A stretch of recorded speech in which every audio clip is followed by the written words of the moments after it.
welcome to Writers Blockbusters, the show where we treat the final edit of the movie like the script. I'm one of the hosts, Bob Rose, at Thundergrunt Bob on some social medias. You find it. I don't care. And right now, Jimmy's going to introduce himself. I am Jimmy George. I'm a screenwriter and script consultant. Yeah, I'll still put it out there because who knows? My Twitter handle is at Jimmy R. George, and yeah, that's that. It's so hard to introduce now. That social part media. of life. Yeah, right. Jamie.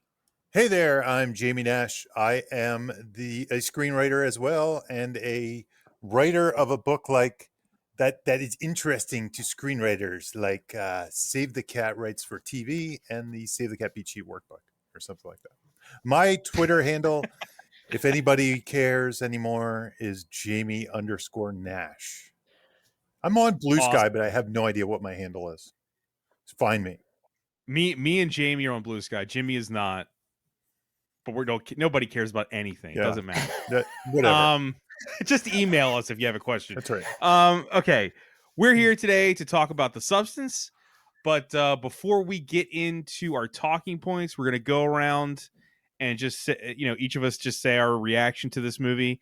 And I will say, just to annoy Jamie, we are three white dudes talking about a movie. No, I'm just kidding. Three white guys talking about this movie, which is very, centric to the female experience in society. Yes, so exactly. We are aware of that. We're just going to do it anyway. You can email us with everything we got wrong. Anyway, first person to talk about how they feel about the movie. Let's do Jamie. Yeah. So this movie I watched after all the hype, people loved it and stuff like that. I'm a little mixed on it, but I will say that I was blown away by the visuals. I'm blown away by this director. I think that there's also something, and we'll talk a little bit about it, but the most movies don't get under my skin, but this one literally, I guess it gets under your skin. This one did trigger me on some kind of body horror sort of level, in a good way. I mean, the way I want to be triggered when I watch a horror movie, which most movies do not. And I think that's something to be said for the actual execution. But the music, the boldness, the wildness, all that stuff really worked for me. Like, I love that stuff. I think it's one of the coolest looking movies, the coolest, like, it just has some energy, like some kind of wild energy to it. But we'll talk about it a little bit. So in some ways the story left me, like, I got a little disconnected from it. And it was a little long. I will say it was a little long. If it was about a half an hour shorter, I probably would have liked it more. I hate to be that guy, but I still want 90-minute movies to make the comeback. But that's it. But I definitely I definitely think it's a good movie and worthy of the awards and attention it's getting. Cool. Jimmy? I managed somehow to go into this. Well, it's mainly because I'm not using social media, so I didn't see anything. You didn't go on Blue Sky and hear everything about it? Everybody's spoiling it there. It blew up on Blue Sky. I somehow didn't see the images. I really went in cold. And holy shit, I love this movie. I think it's awesome. I think it's one of my favorite movies I've seen in years. And it's a lot like when we did the Menu episode and I was coming late into discovering that movie just for the purposes of this show. I mean, The Substance was out several months ago. So, yeah, there's some things about it that I found fascinating. It's a really unique hybrid of so many things that came before, but it uses that inspiration in such fresh ways. Like, if you haven't seen these movies, I'm going to list off some stuff you should check out because she's definitely drawing from these things. I can see them and feel them in a positive way throughout the movie. Death Becomes Her. This filmmaker is clearly a huge fan of Darren Aronofsky, and I am too. He's one of my favorite directors.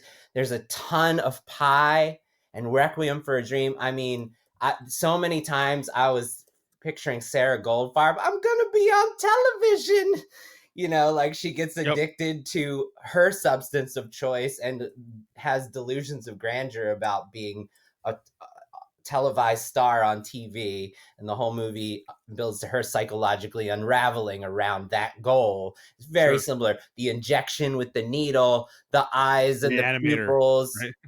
all of that is like the festering vein. That's Requiem for a Dream. I'm not saying, I'm not knocking it, like it's perfect for here. Here they used it in the spine and very premise specific, but there was just so much of Aronofsky's movies and visuals, the way that he tells stories, I saw as an inspiration for this. And then my favorite thing that like 15 minutes into it, when I realized what this movie was, I was like so excited for where it was going to take it, which is like kind of like a reimagining of the Arnold Schwarzenegger episode of Tales from the Crypt.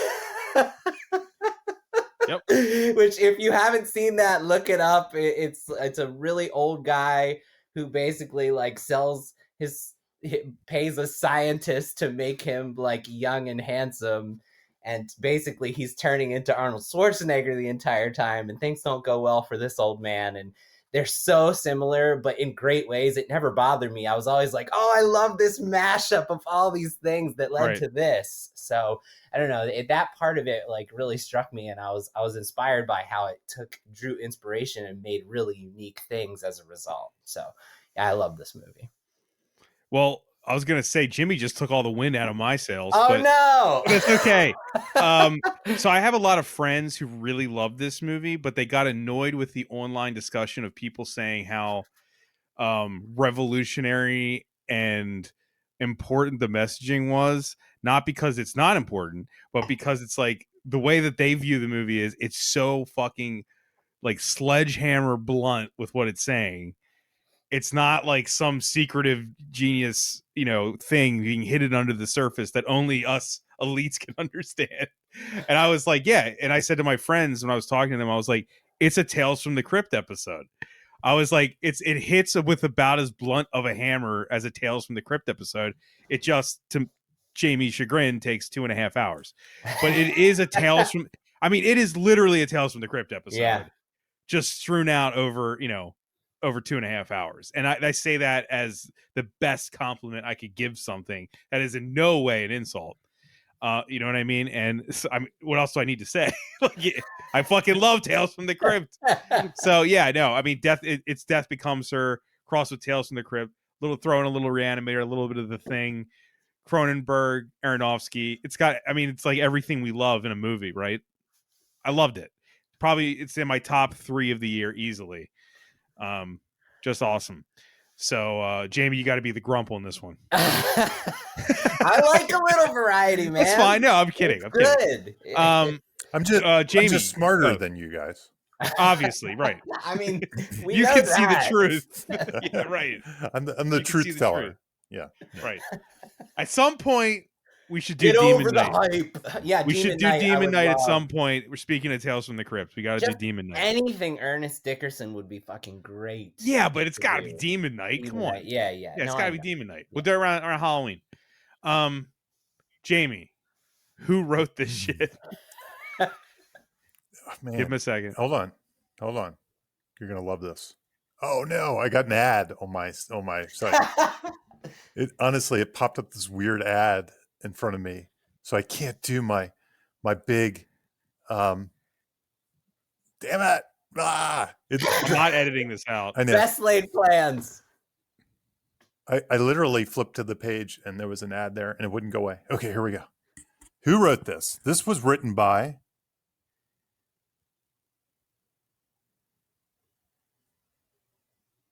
It didn't work. Yeah, it's some cheap website. Coralie Fargeat. There we go. Did you hear it? Do it again.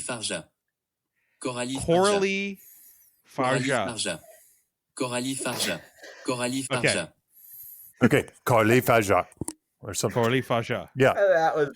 This is an all-time. Because that took like 5 times. I got some weird pop-up on this how to pronounce page and it wouldn't go away. I was like clicking buttons. I would have pronounced it Coralie Fargeat or something. So I'm glad. Yeah. I'm glad I went for the Coralie Fargeat. AI is. There we go. You can't mess with. Kind of sounds like Gold member saying father. Faja. Fargeat. You're That's right. Fargeat. That's right. And after Revenge, which was, I guess, the big movie that she was known for, she got all kinds of offers. I think I heard Black Widow was one of the offers she had, but she kind of stuck to her guns and was like, I want to make, my own movies, and came up with this particular movie on spec. The script actually is out there, as I mentioned to you guys. I don't know. Did you guys look at the spec at all? I didn't dig it up for this I didn't one. know. Yeah. It's interesting. So it's 146 pages, which tracks in some ways, but Yeah, holy shit. but if you read about it, 29 pages of it is dialogue, and the rest of it is very detailed descriptions of the gore and the visuals. And there's a lot of like sound effects and like splooshes and splats and things like that in there. And the script, because I read it yesterday, I kind of went through it. It mostly tracks with it's not very different than the movie, but there's a couple minor differences that I aren't even worth really describing. Oh, I'd love to hear him though, dude. Well, don't put me on the spot like that, because Okay. I didn't exactly write them down. I'm trying to remember. If I remember them as we talk, I'll Okay, bring them cool. up. It didn't have anything huge. There were some very small things, like maybe how the Hollywood star was, happened, or things like that. Like there were just minor things like that. So I did hear yeah. an interview with the director where she said she wanted as little dialogue as possible. Yep. And that, Like she was aiming for, You can feel that. yeah, just like not much talking. It's yeah. It's kind of like, I remember when I was in film school, I used to always think, all the acting was so bad, film school stuff. Yeah, That I used to try to write as little dialogue as possible because of that. Like I knew, I still do. yeah, I knew you couldn't get great acting. And honestly, the acting so bad usually is a director issue. So I don't even blame necessarily the actors, because I think a good director can direct somebody who's not even an actor and edit it and things like that and make them look pretty good. But anyway, whatever it meant, humans reading lines is difficult to pull off. So I always feel like if you're on a low budget, it's not a bad idea to try to make it minimal dialogue in general. Also, just, I mean, silent film is a legitimate form of film. It is. So it is. You don't need dialogue to make a film. Yeah, I mean, I remember when I first started, it was before the talkies, and we used to do. It wasn't before the talkies. Like what? Jamie's was taking the 87 years old. Yeah, Jamie's the other right now. But then when the talkies came and destroyed everything, I think we should still call them the talkies. I think we should introduce this movie as a talkie. That's fine. Yeah, it's a talk. It's a hit talkie. Yeah, that's right. And then Aaron Sorkin used to write walkie-talkies. Wouldn't that be a good? I don't know. Man, I don't know. I had to. Did you set all that up for that? No, I didn't. It just came to me. Okay. I'm just that good at dad jokes. So you want to learn how to make silent films? Do music videos. That'd be like direct music videos. Yeah. That's like modern silent filmmaking, right? Yeah. No, that's probably right. This is another film school story, but I remember there was this one guy who really didn't get it, and we had to make a silent film, and he made a music video that was a silent film. It had no music, and it didn't make any sense. And I remember the teacher kind of blasted him for it. He was like, "What are you doing?" Anyway, this guy he looked like David Coverdale from Whitesnake or something. That was the guy. He like wore leather pants. He had the long hair, perm, and he made a rock video, and it was for a silent film. And the teacher was like, the whole purpose of it is music. I don't understand what you're doing. I don't know. Maybe it was a weird artistic statement. So this film grossed nearly 53.6 million worldwide, with 14.5 million domestic and 39 million from international. And I'm trying to remember. What's the budget on that? I think the budget was 17 million. Oh, that's great. Yep. Wow. So there you go. And I'm sure this movie will make a crap load of money, like after it gets a best actor nomination and things like that. And it rises up. It's also like, it's made by Mubi, or is it just on Mubi? Yeah, I'm not sure if they were involved in producing it or if they just bought it. Yeah, it's like Okay. it's like their flagship movie now. I'm sure everybody Yeah. got it for the To substance watch at it. this point. Yeah. So go get Mubi. And it won best. I mean, I know only because it says it at the very front of the movie. It won best screenplay at the Cannes Film It did. Festival. So It did. that's something. That is something. And it won some stuff at the Golden Globes too. Demi Yes. Moore won, right? Yep. Yes. Yep. But I Yeah. meant for the purposes of this podcast. Yeah, right. Yep. Correct. Okay. Premise delivery. How to.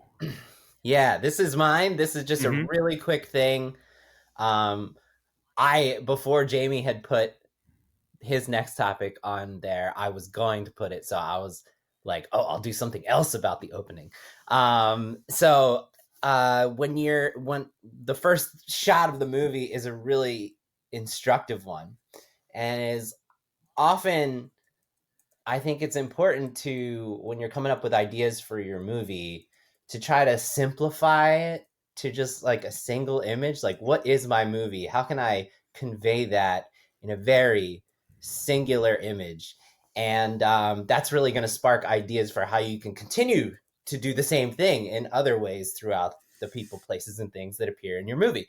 So, there's a really easy recipe to deliver on the promise of the premise. Jamie, do you want to intro premise paint? I'm realizing maybe premise paint needs to be explained before I go into this. Do you Sure. mind explaining premise paint? Yeah, no problem. So premise paint is the idea of premise paint is like if you had some almost vanilla concept, like a murder mystery or something like that. It's like, what unique thing about your premise paints the murder mystery and therefore paints all the scenes? So if, let's say, murder mystery was Who Framed Roger Rabbit, right? Who Framed Roger Rabbit, you take an ordinary film noir kind of mystery, a framing, but then you paint it with all these kind of the Toontown and how the murder might happen and who the femme fatale is and stuff like that. So you're painting kind of over. You're using this kind of premise paint that kind of permeates the entire movie. Like how do you do a car chase in Who Framed Roger Rabbit? How do you do an interrogation in Who Framed Roger Rabbit? And that's What's sex in that universe? What's sex? What's if this was body heat, it becomes patty cake as opposed to whatever was happening there. So that's the idea of premise paint. It's this kind of paint that paints over the ordinary movie that was there before you brought in this kind of unique concept. And we've talked about like Ghostbusters premise paint kind of is New York City, I think, is a little bit of the premise paint, but it's also the fact that they're almost like plumbers, so they're not just exterminators or something. It's like blue collar ghost hunting. And what does that look like? And that looks, if you start painting it over, you start seeing the outfits they wear, the place, the car they use, all this kind of stuff. Becomes the premise paint. It paints something that ordinary would be kind of an ordinary gray, let's say, of storytelling. And that paint is what you use to fill your whiteboard. And this show is a monument to the whiteboarding process, the idea generation. And the reason that we talk about it so much is because aspiring screenwriters, the writers that I work with on a daily basis, I read aspiring amateur screenplays all day. And I know Jamie does that a lot too. Aspiring screenwriters don't understand that premise paint is like one of the big main first things you need to figure out. What is your premise paint? And that's going to dictate all of your ideas going forward. Once you figure out what that looks like, what that paint is, what's special and unique about your idea, your concept, and your story world. Because I don't have it prepared for this podcast, but really what we've discovered is the paint is an entire palette of colors so it's basically like, what does your story world paint look like? But that's really hard to explain in a short lesson here. So you can deconstruct this even further into just simple objects, right? And so, like, I'm going to give you some examples. So you take a familiar thing. Really, you can take a familiar person, place, thing, or scenario or trope, and then you just put that paint on it. And that's how you get your fresh idea. So I'll give you a couple examples. Ordinary mashed potatoes plus Close Encounters of the Third Kind premise paint equals the mashed potato mountain that he makes, right? So they took these mashed potatoes. Everybody knows what mashed potatoes is. And then they gave us a mashed potato that exemplifies what the movie is. And you could only see those mashed potatoes in that movie. Well, and you can see them in UHF. Also, and making, yes. Sorry, I couldn't help it. I couldn't help it. Well, that's UHF paint on top of that's funny. That's the premise of UHF. Yeah. Right, yeah, right. So, okay, an ordinary mundane glass of water plus Jurassic Park premise paint equals the rippling glass of water in Jurassic Park. It's a single basic mundane thing that they make special, and every time you see that glass of water, you know what that is. Like it captures that mental real estate that Jamie talks about all the time. An ordinary, we did this recently, an ordinary mundane wood cross grave with Logan premise paint is the cross turned on its side to form an X at Logan's grave. And that is an ordinary object that everybody is familiar with that now is made special to the premise using that paint. And so that first shot of the movie, what does an ordinary egg yolk with the substance premise paint look like? You get a fresh, unique idea, which is a needle injecting neon green fluid into an egg yolk. And we watch it duplicate itself.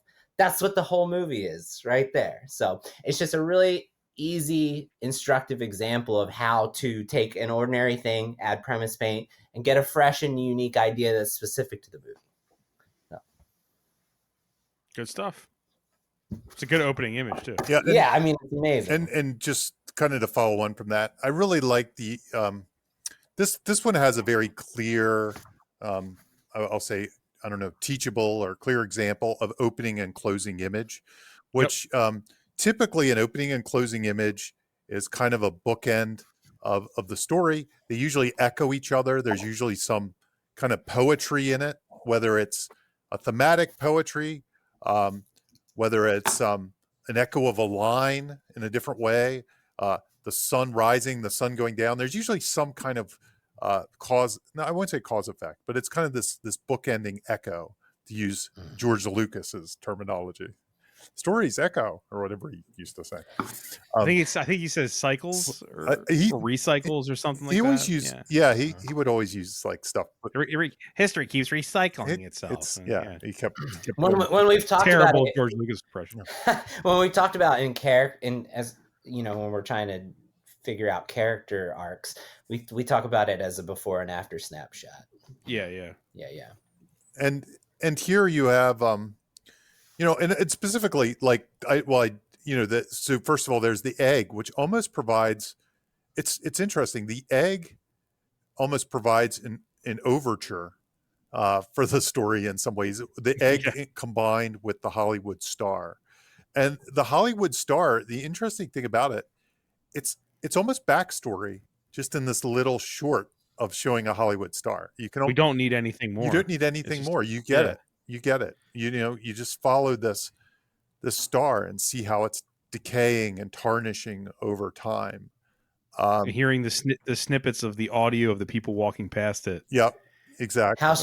How the star is hailed and how it becomes disrespected and then dehumanized. It's amazing. Yep. Yeah. Right. And then of course it kind of closes on the Hollywood star, and it's scratched and faded and stained. It's kind of living there forever, but kind of forgotten and uncared for in some ways, so anyway, it's interesting to me, an opening and closing image. It's kind of almost a book example. It's the classic example. Like you could almost teach this one. It's Disney level simplicity. It is.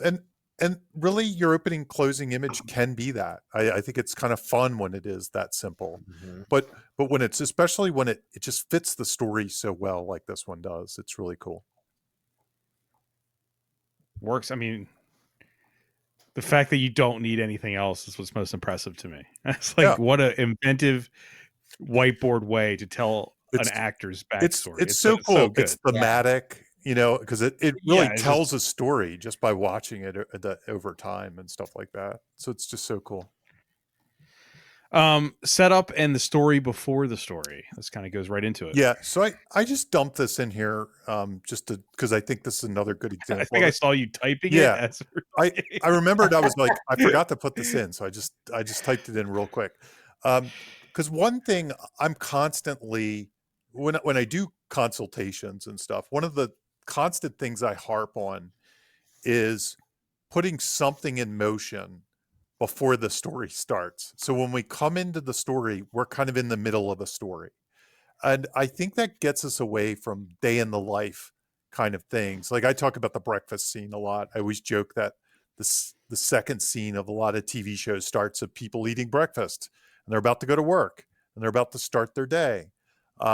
And haven't we always said like the worst short films that you see are somebody hitting an alarm hitting clock? an alarm clock. That's the It's classic. like you're not in for a good time if you see And that. I know I would venture to guess that if Jimmy and I both did statistics of scripts we read, there is a larger percentage that start that way than you'd think. Like I don't know if it's 20% or 25%, but it might be pushing 20%. Sometimes it's okay. It can work. It can work. And Barbie, It can work. For instance, we did on the show, Barbie intentionally subverts the breakfast scene.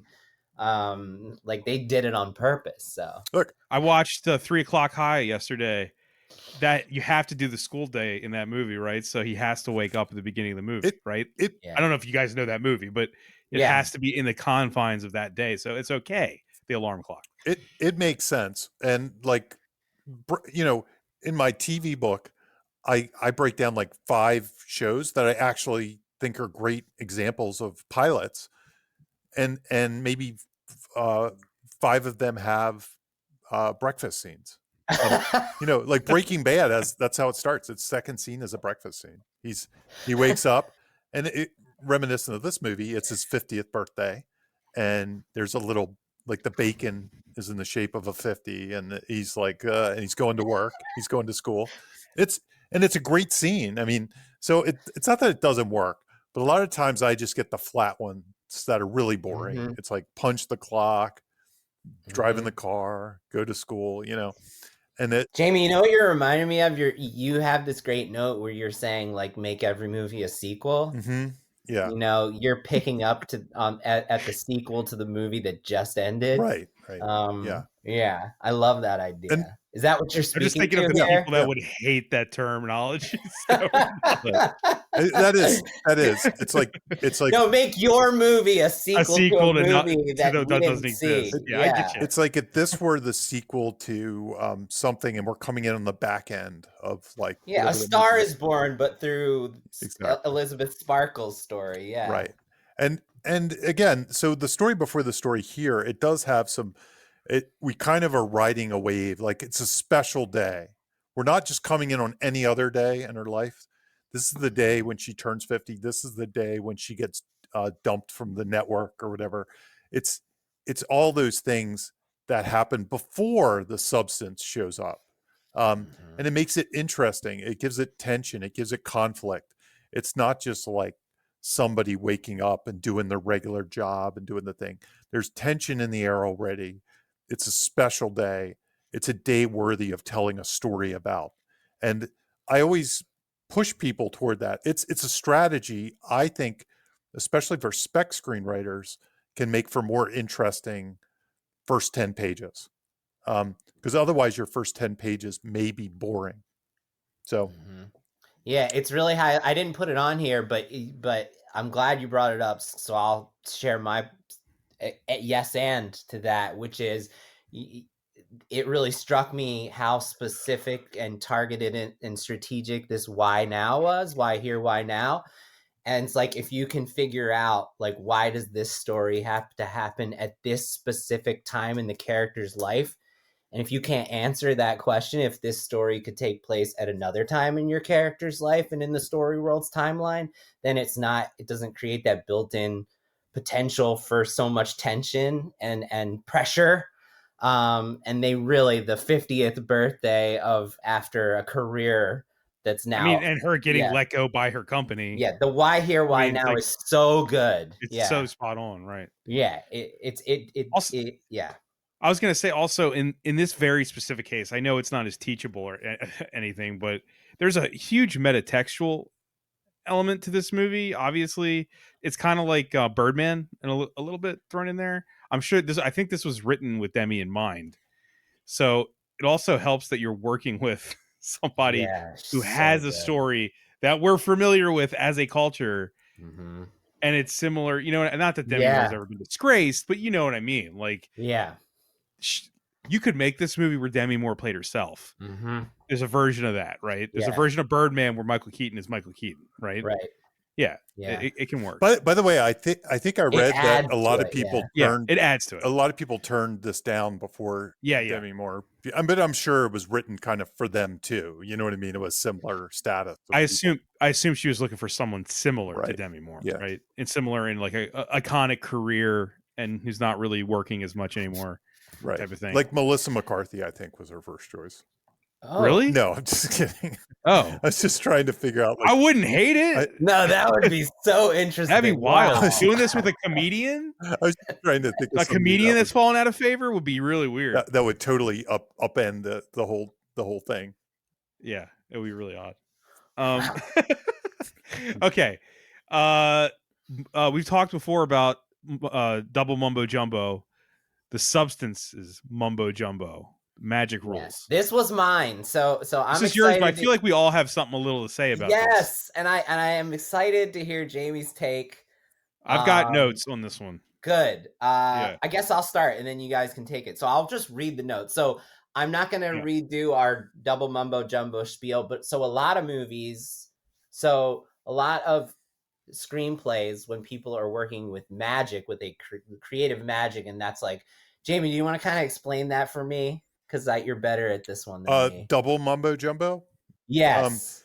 So double mumbo jumbo is a Blake Snyder Save the Cat OG original book term, where he basically says an audience will only buy into one particular magic at a time. And I'll say magic, I'll put it in quotes. So magic could be, sci-fi, supernatural, UFOs. Magic could be wizardry. Magic could be what other magics do we have? Cyberpunk, I don't know.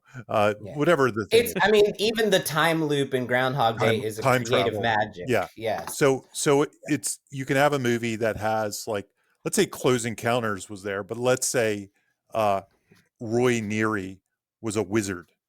It would be like what? There's a wizard in there's a UFO, or something. I don't know. That's a horrible example, but So I think if you go back to our Avengers Endgame episode, we really dig into this pretty heavy. Yeah, because it's got there's so many 30 different magics. Well, and the actual characters are debating time travel. By the way, this with characters who have their own magic. While the spirit of this rule still makes sense, it is a slightly outdated rule, because I think more and more mixing magics and things, especially in superhero movies, which did it one at a time, they kind of built layers on doing each sequel. But I just think the world with anime and things like that, I think is more used to like mixing. Do you think the culture has shifted so that this isn't as big of a deal? I do in some ways. I think they're just used to buying in on certain kind of stories in different ways.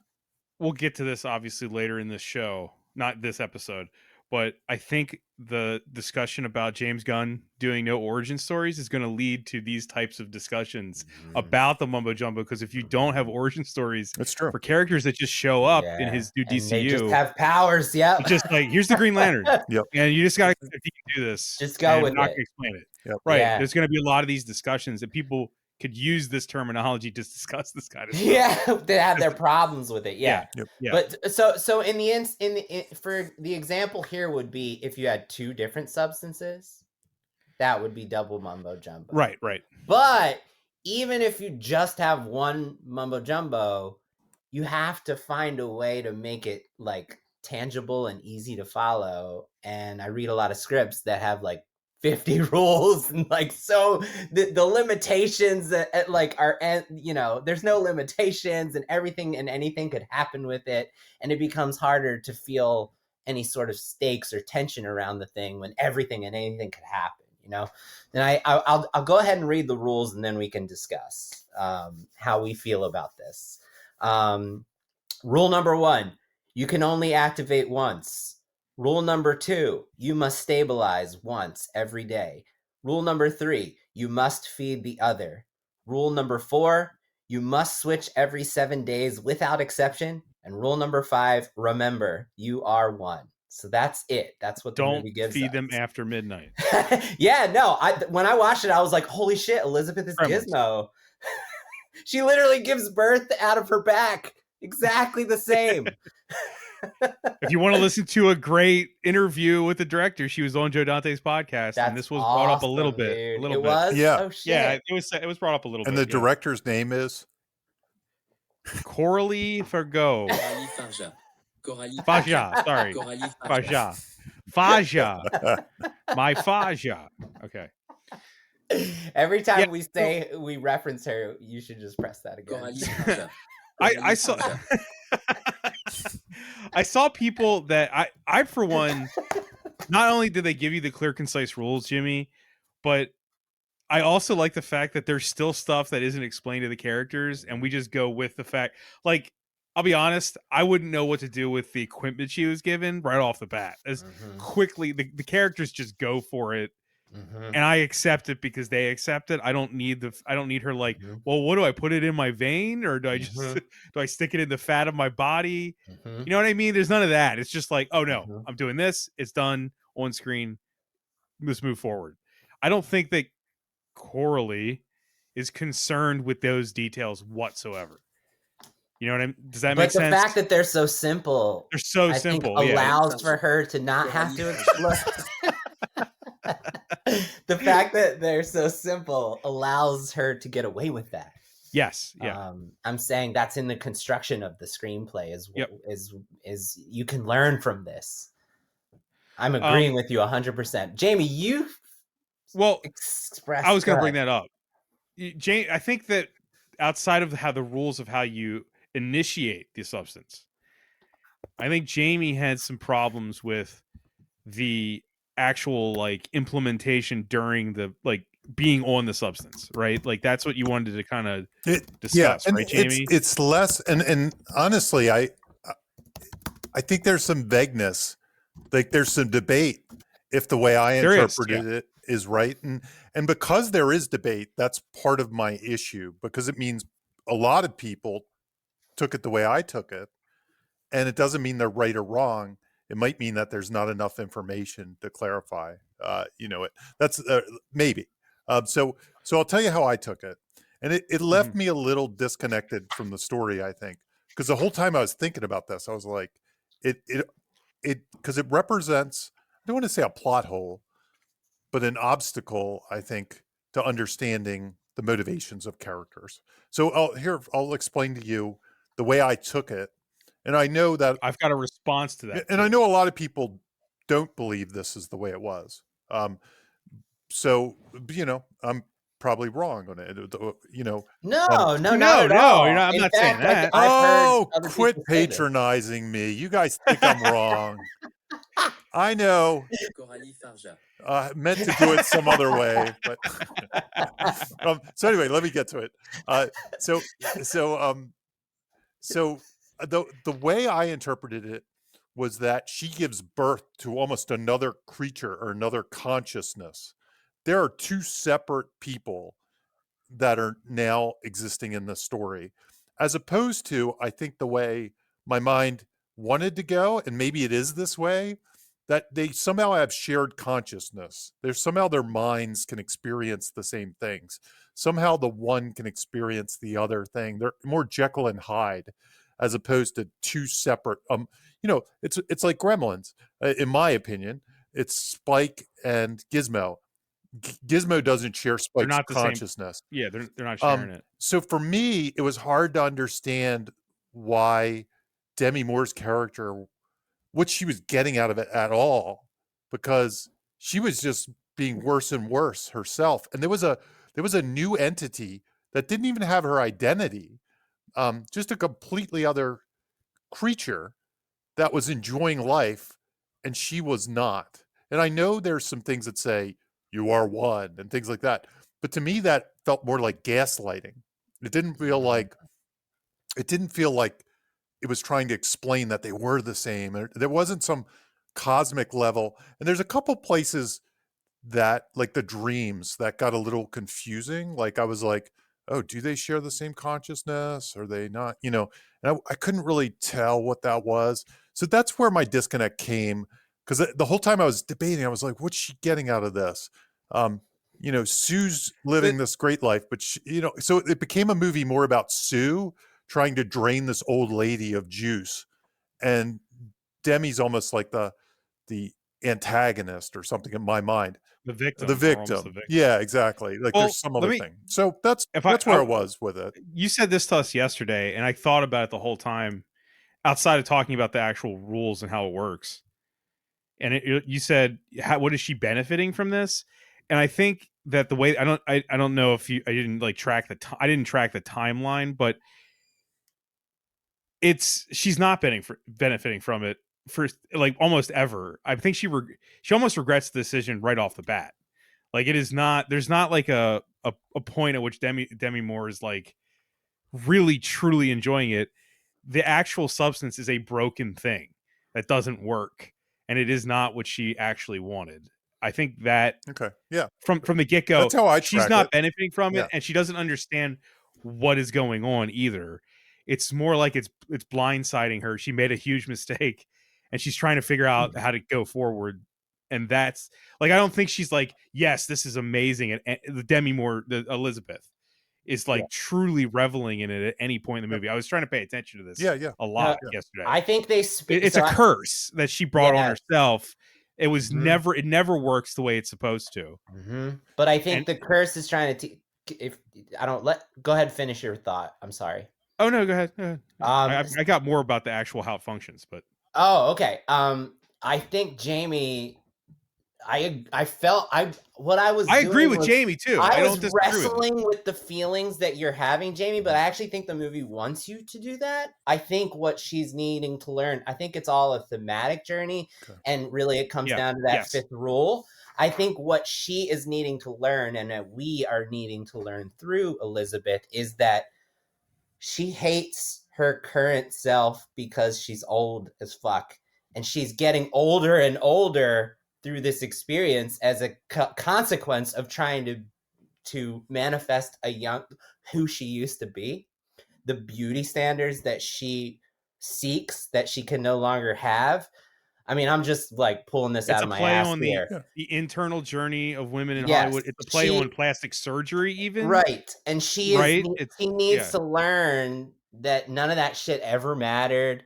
And at that meaningful choice when she's trying to terminate, when she finally understands you and I are one, then she gets fucking killed by the beauty standard creature that doesn't understand the lesson.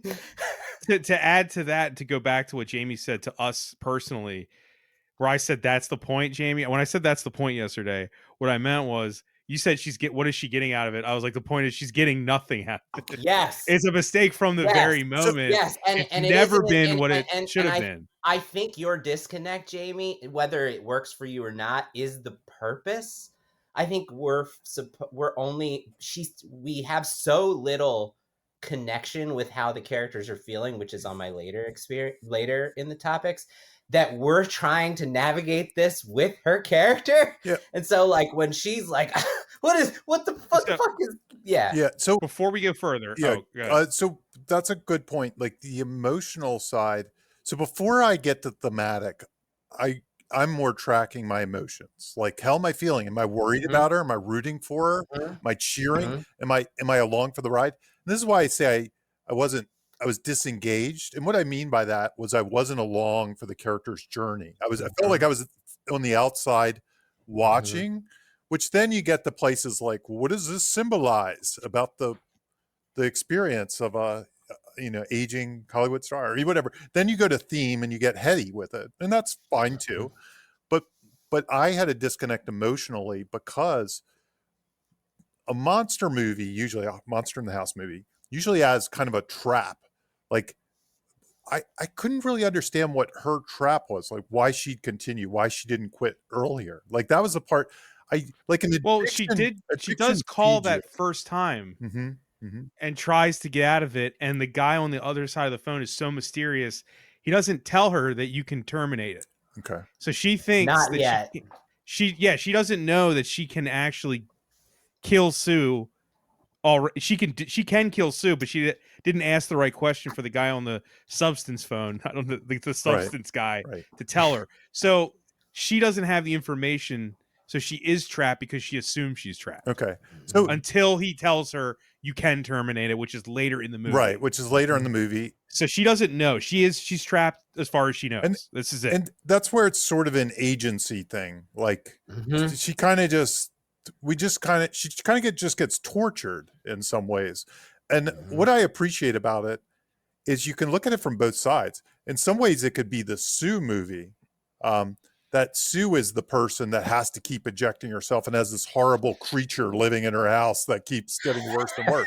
You know, It's Sue's worst nightmare. Yes. And in that part, I really appreciated what it was, but it really is it. So for me, the themes in my head start going to something else where, and I saw other people speculating, is it a mother-daughter story or some weird stuff like that? But my head start going like a symbiotic relationship kind of theme, and it goes in other places, and it made at the end I probably got too heady with it, and I think I just wanted to be more emotional with it, and that's where I lost it a little bit. Is it really that much different than Gollum? I mean, Gollum's in the same body, but Gollum is two different personalities. There's the Precious, and then there's Gollum, the Smeagol. There's Smeagol and Gollum, right? They aren't the same person, but they are in the same body. They are. And they fight with each other, and they have different opinions on life, and they are angry at each other. I don't know. For the Golem, the substance is the ring. Yeah. Right. Yeah. That's an interesting case. So just on a much more non-thematic level, this is the one thing I noticed about how this works. And I think this tracks if you watch the movie with this in mind, because I was watching it after we talked, Jamie. Elizabeth knows Sue's name without being told her name after the first switch. Nope, there's no Sue billboards or anything. She hasn't been exposed to it. The only way she would know Sue is her name is by if they shared a consciousness. And the reason that doesn't continue, I think they share a consciousness at the beginning, but the reason that ends is the second you break the rules, then they start to split. They start to, like, more in like the whole splitting of the egg and everything. They become different the second rules are broken. And that's why they no longer seem to share a consciousness after the first rule is broken. But she does know who Sue is. And I was like, at no point would she have been told that name. And Sue came up with it off the cuff.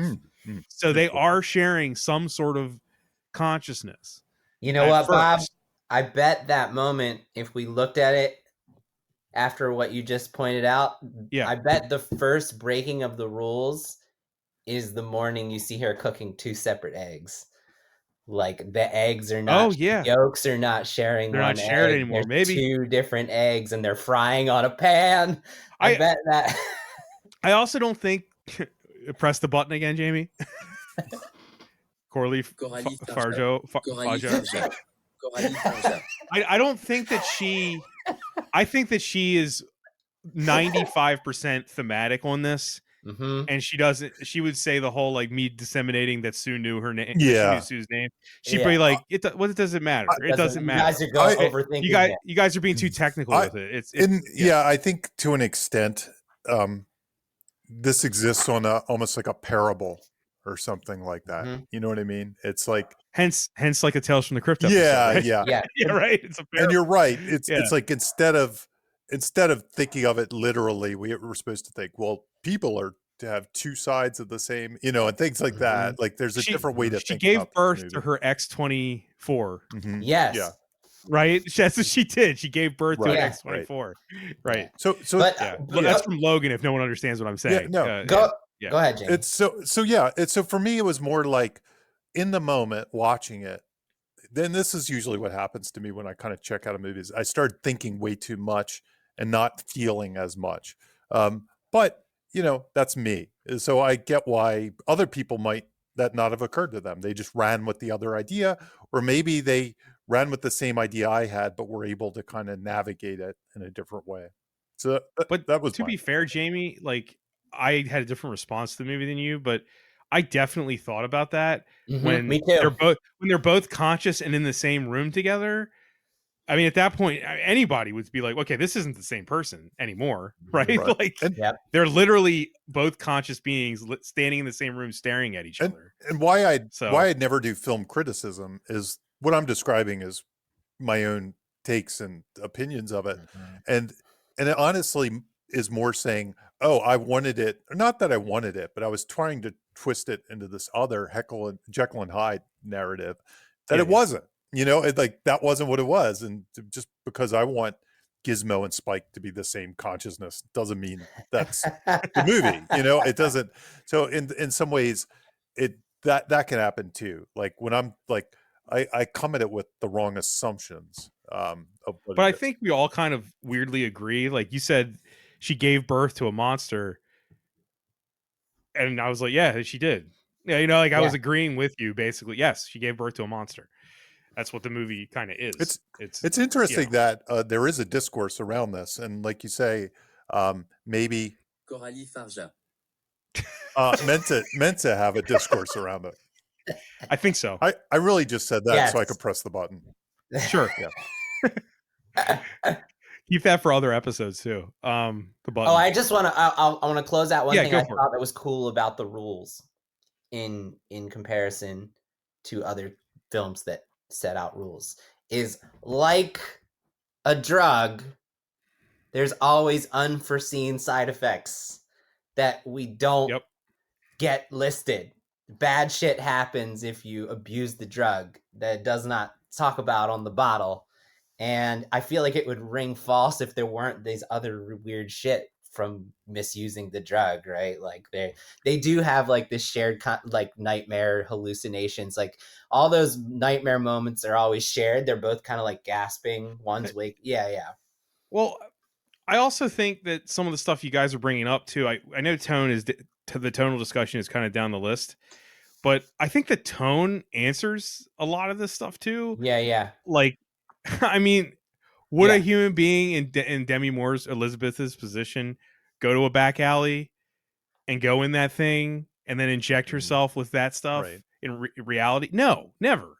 It takes place in this faux reality. Yeah. We could Yeah. I could save it, but I wrote down save it. I wrote down examples of why it's not our universe. Right. It's not taking a save place. Save it for the tone. Yeah. That's perfect for that. But I think it does play into this, into the rules of why we're questioning. Of course. I was like, but the rest of the world, there's stuff in this world that does not make sense logically at all. Agreed. There's a reason that the talk show is just called The Show. Right, exactly. And the network is just called The Network. It's almost operating totally on thematic stuff. Yeah. Okay. We talked about a monster. What are the monster in the house elements? Yeah. And I don't know why. I don't know if I put this, but I combined like some things that don't make sense to combine. But the monster in the house elements in this. So monster in the house we talk about it all the time on this particular podcast. Save the cat genres are story patterns as opposed to audience expectations, which is your typical genre. So audience expectations of typical genres are like comedy, you expect to laugh, or to be thriller or romantic comedy or whatever, drama. But Save the Cat genres are story patterns, one of which is the monster in the house story pattern, which is what most horror movies are. And the monster in the house story pattern, story genre has three elements.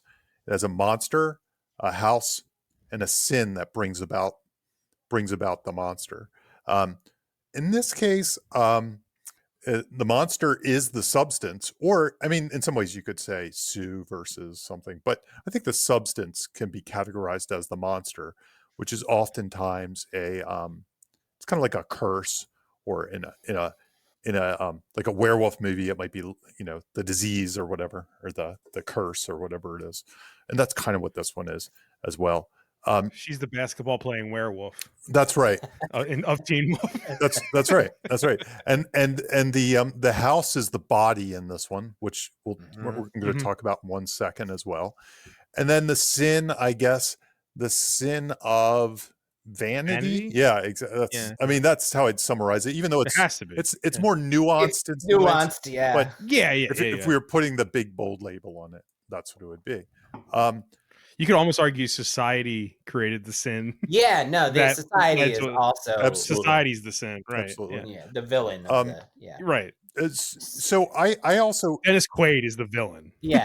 He's the villain. And all of the other men like Dennis Quaid in the movie. Right, yeah. In a book that will one day be coming out, probably in 2025, a book I wrote about the monster in the house genre and for Save the Cat. I have subgenres of the monster in the house genre, and this one particularly fits in the I'm the monster subgenre. Okay. And so I'm the monster is described as the hero through disease, curse, possession, or mental affliction becomes a monster. And in this case, I'm the curse, the bio, whatever it is, it's kind of the same. The horror comes from their lack of control over their impulses or inability to judge right from wrong. And examples of this type of horror include The Shining in some ways. He becomes that. The Fly is more likely. American Psycho, May, and The Wolfman are some of the ones I have in here. The three elements I have are the following. One is, and I think this one tracks perfectly, which is why I wanted to mention it. Internal struggle. The hero battles their inner demons, struggling to control their monstrous impulses or powers. Isolation and paranoia. The hero becomes isolated from others, fearing that they will be rejected or hunted down for what they have become. And then the last one is, there's usually a beat where I say the hero goes full monster. Usually in Act 3, the hero goes full monster. There's a protagonist. Sometimes there's a protagonist switch. In this case, it's almost like a combination of the two, where a B story character or someone the hero loves becomes the hero battling the beast. But in this case, wow. It's just that it becomes the monster, And Carrie has a moment of that. Not that Carrie's and I'm the monster, but hero goes full monster, which this one reminded me of a little bit. Yeah. In some ways. So anyway, I wanted to mention the subgenre. But the other thing I wanted to talk about just really briefly was gross outs. And why this movie is so effective with gross outs, because it's not something people talk about a lot. Most of the time, most of the information you'll get about writing gross outs or gore, people just say, I don't know, go easy on it, be respectful. They're kind of this weird where most of my suggestions to people are just the opposite. I'm like, I'm the opposite side of the spectrum, where honestly, if you read a book on how to write screenwriting, it'll say stay away from gross outs, they're crass, attempts at emotion or something like that. Where I'm like, if you're going to go for it, you got to go for it, and you got to like really affect people. And if you're going to try to gross somebody out, then gross somebody out. Is my opinion. But the one thing I think this movie does a good job of is, I believe, in trying to find gross outs that are personal, not only to the character, but to us watching. So, and there's different types of gross outs. Like some movies like Evil Dead or something might have a lot of splatter, it'll just be like heads getting chopped off, or, just blood splatting out of the wall. That's kind of gross, and things like that. I mean, chainsawing off your own hand. Chainsawing off your hand. But things I'd say that we as a person can't relate to. And they're effective. That doesn't make them bad. They're just a different type of trigger or emotion that they're trying to draw. Like they're trying to get a different type of emotion. But I personally love, and not to use personal again, the personal ones, the ones that we can kind of relate to. So when she wakes up and she's feeling, maybe I'm relating to this because I'm older than you guys more than she does. When she starts to see her skin change, when she starts to see I totally her teeth messed up, when she starts to her knee starts to kind of crack underneath and her body's betraying her. These are things that are personal. Like we can feel them. We've felt a version of them in our own life. And that's what makes them so repulsive, is because we can imagine waking up with a similar type of scenario. We can imagine looking like she does, even like at her most monstrous. At some point, like age will catch up with us, or just life will catch up with us to an extent. And our mistakes will catch our up mistakes, exactly. So this is, I really think this movie excels at this. And like I said, most movies I watch, I've seen so many of these movies in so many different ways that they really don't affect me too much from a gross out level. But this movie was actually like, I was eating my lunch watching it, and I was like, maybe I'll turn this off until I'm done my lunch, kind of thing. Yeah. And that doesn't literally same, Jamie. that doesn't happen with me.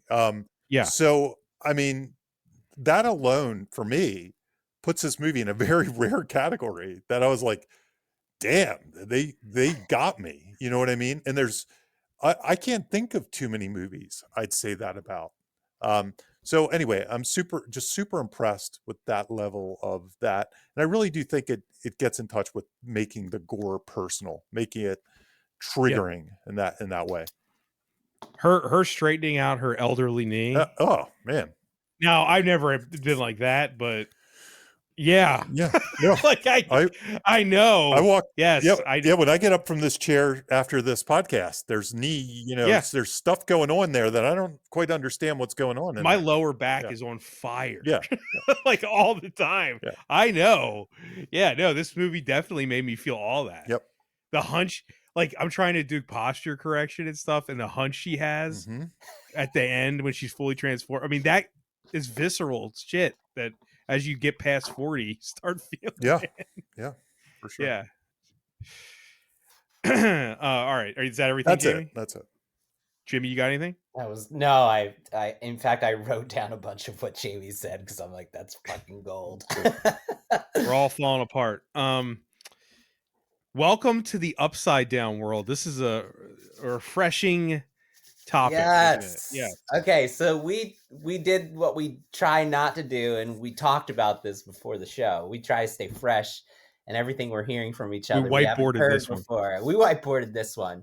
So this movie, there's a series of scenes in this movie that stuck out to me so much and made me realize that maybe we're missing like a key beat in storytelling that we haven't talked about.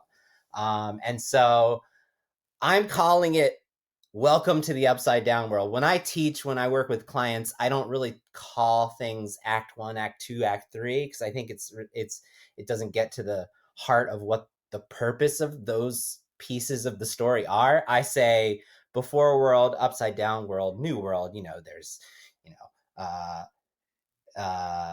There's also ordinary world, upside down world, new world, but I use before world. So welcome to the upside down world. What is it? We figured out from discussing between each other that it is a distinct beat at the start of Act 2 where the story takes a brief pause to immerse the audience in the unique and strange, weird, new, exciting, sometimes horrific world of Act 2.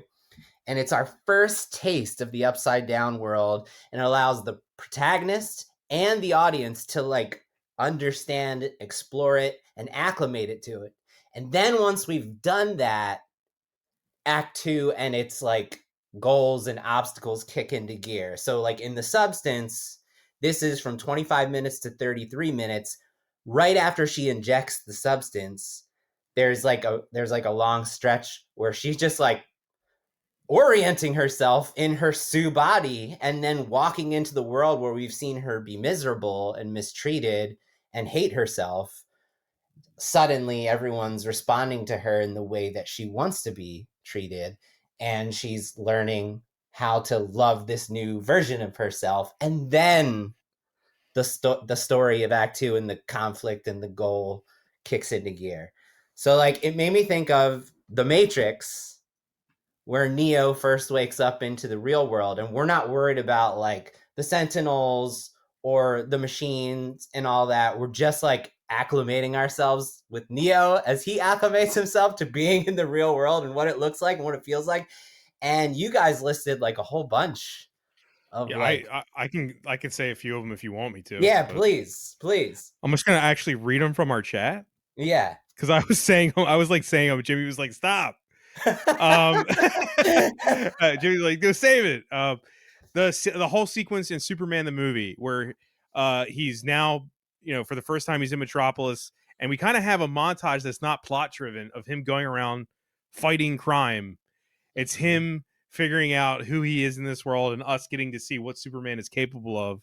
And it's that moment before, Lex Luthor comes in and even really Lois comes in or anything. It's just him enjoying being Superman before that. It's I perfect. also said RoboCop has that sequence too when he's first let out into the city. It's basically the same thing as Superman. He's fighting crime. We're seeing what RoboCop can do for the first time. He's seeing what he can do and how he is and how, what his powers are. Yeah. And then you were like, well, those are superhero movies. Then I said, Billy Madison really enjoys the first 2 weeks back at school before the plot starts to unfold. Yeah, no, that's a great example. It's not plot driven at all. He's just having fun. Right. I also said Last Action Hero. Danny revels in being inside that opening car chase the entire time before he starts kind of worrying about how he gets back, before, the worries of Act 2 start to take place. He's enjoying his new upside down world of being in his favorite movie, It's such a great example. And you said Poltergeist is is another great one, like the family, right? Like they're having fun with this, and Carol Ann is not missing yet. Like she hasn't. They literally put their child on the floor to be pushed by ghosts to the other side of the room. That's how much fun they're having and it becomes not fun. Until it becomes not fun. And that's when the overall story goal kicks back into gear, and there's obstacles. The whole goal, stakes, reward, obstacles, urgency, recipe. Yes. The one that I said that I think has the most definitive one is the Chocolate Factory. It's they're loving pure imagination. They're loving that room filled with treats. And then Augustus falls into the chocolate and gets sucked up in the tube. It's that first taste of the Chocolate Factory. Yes. You're like, oh, this is the reality of what we're really going to experience. But before that, it's interesting. It's neat. It's weird. They're all enjoying it. They're celebrating all this candy. And then it's like, oh, a kid might have just died.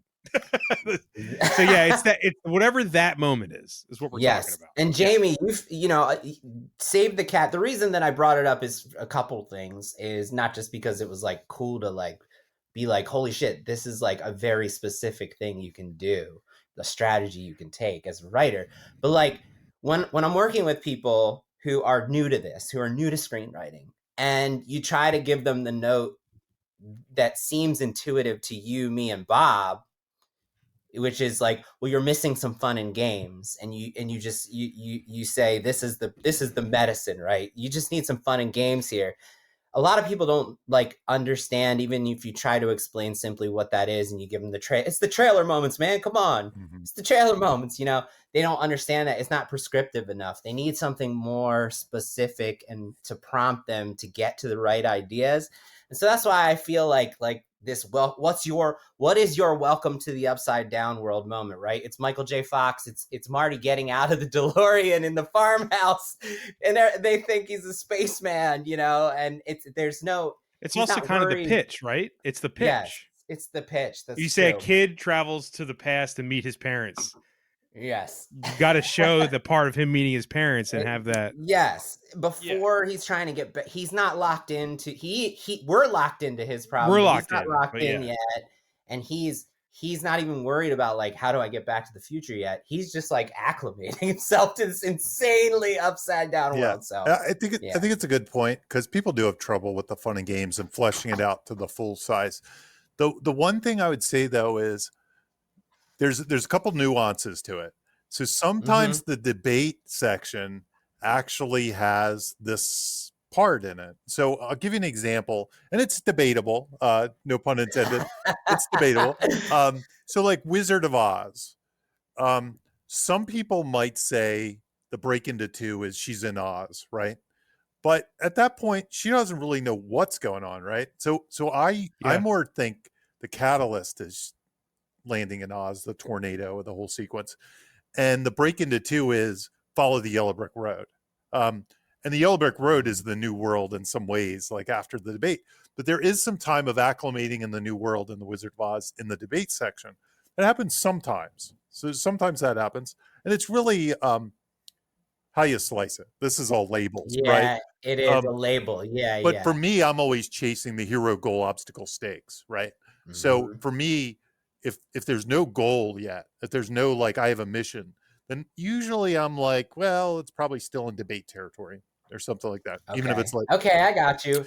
So from a Save the Cat lens, that's where you stand on this. Yeah, it's still the same thing. It's just how you slice it. And we've had this debate like Groundhog Day versus Back to the Future and where the break into 2 is versus the fun and games and stuff. And it's the same kind of debate. But the other thing I'd say, especially dealing with Save the Cat, is some people only know this thing you're talking about and they don't do the next thing, which is the goal. So they'll come in, and this is when I say people do a montage. So they'll come to the new world and they'll do a montage of being happy, and they'll think, because they take the term fun and games literally, that's the fun and games. That's fun and games. But if you think like the fun and games of Human Centipede, I don't know, is it going to be the same as the fun and games of Jurassic Park? You know? Yes. So now maybe it's fun for the audience. No, I don't know. But that's the truth. Is it's fun for the fun and games is fun for the audience because it's the reason why they came to watch the movie. Like that's the reason that term is there.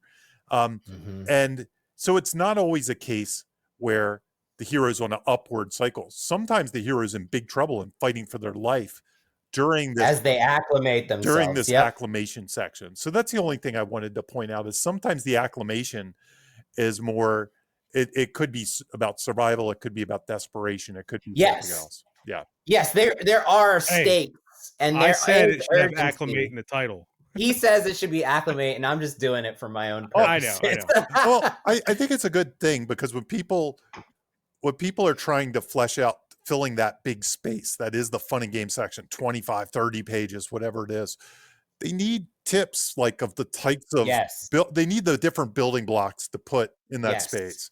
So I think it's really valuable. difficult. Yeah, I think it's a valuable thing to say. Okay, I think it's and Bob, I wanted to bring up one example you didn't re-reference here. Oh, okay. To say that it doesn't necessarily need to be like 8 pages like this movie does, like The Substance does. You talked about John realizing what he could do.